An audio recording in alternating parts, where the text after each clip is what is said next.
Hey fuckers, it's Indigenous Peoples Day, and I'm out here in the woods organizing all of my shit, just in case.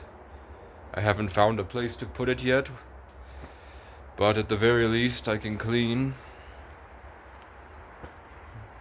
I had a thought today that this property is $60,000.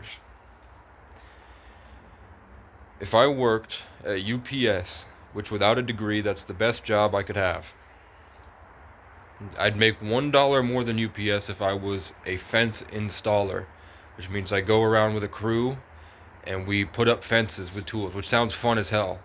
It's just last year they wouldn't hire me. No one in Vermont would hire me. I tried. I really tried last year. I begged. No one would hire me. I'm the outsider.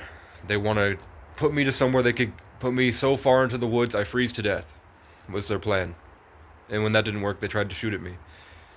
So, but maybe this time around, if I worked at UPS, let's assume I make $1,000 a week. In 60 weeks, I could afford this property with nothing on it, which would be over a year, which means that I would have a property by 2028. I would have wasted an entire year of my life just to be doing this right here. The exact same thing I'm doing now. If I wasted an entire year of my life just to be put back here. And it made me realize something, is that the game is rigged. There's no way to win. After that, my 28th year wasted, or my 27th year on Earth wasted. My 26th year, sorry, I'm 25 right now. My 26th year on Earth wasted just to come back here, and I don't even want to be here. I want to have a network of land across the country, and then through Canada, Mexico, Rio de Janeiro, whatever that. I don't know why I keep thinking Rio, but down to like southern Mexico, and then over in Europe. I just want spots, and then I want to jump between those spots and see what it's like out there. Adventure, have fun, play poker, you learn social skills, travel, do all this stuff, do shamanistic rituals to gain spiritual insight, and then share that on stage, perform, make my songs. I just wanted a place I was allowed to come back to. And the trauma and the suffering got so bad I had to hold up here, and I realized that I reverted back. The trauma in my life had gotten so bad. I'm talking about when I was 18. So when I was 19, the brain injury and the psychological torment. I didn't have a brain injury, but whatever happened to me after that car accident was so bad in terms of I had a clear consciousness and I was still free. I was still a genius. I was still able to do things, make jokes, flirt with women, have a good time, hang out, and be inspirational and a genius and the great things that I was. But at some point, there became a spiritual force that started eating at me and attacking me, and that thing would possess my family members, and they would try to kill me. That would possess my girlfriend, and then she would get up like this and go, I'm gonna go to the, I'm gonna, and then she would go and she would cheat on me, and then she would say, I don't know what happened, I just went there, and then I felt like Harry Potter Dementors wrapped around my whole body, and I had a panic attack in my car and anxiety, and I couldn't move, and I was like, welcome to my world. Do you think I'm dysfunctioning? I'm fighting this off. I'm gaining strength. But I couldn't love her because she lied to my face. I'm a psychic. I know when a demon comes and grabs the back of your consciousness and possesses you and takes you to go hurt me because I had built a connection of love. And they're going to use that to siphon it away and take it and consume it through your vessel. But I can't forgive how easy it is to just explain what's happening.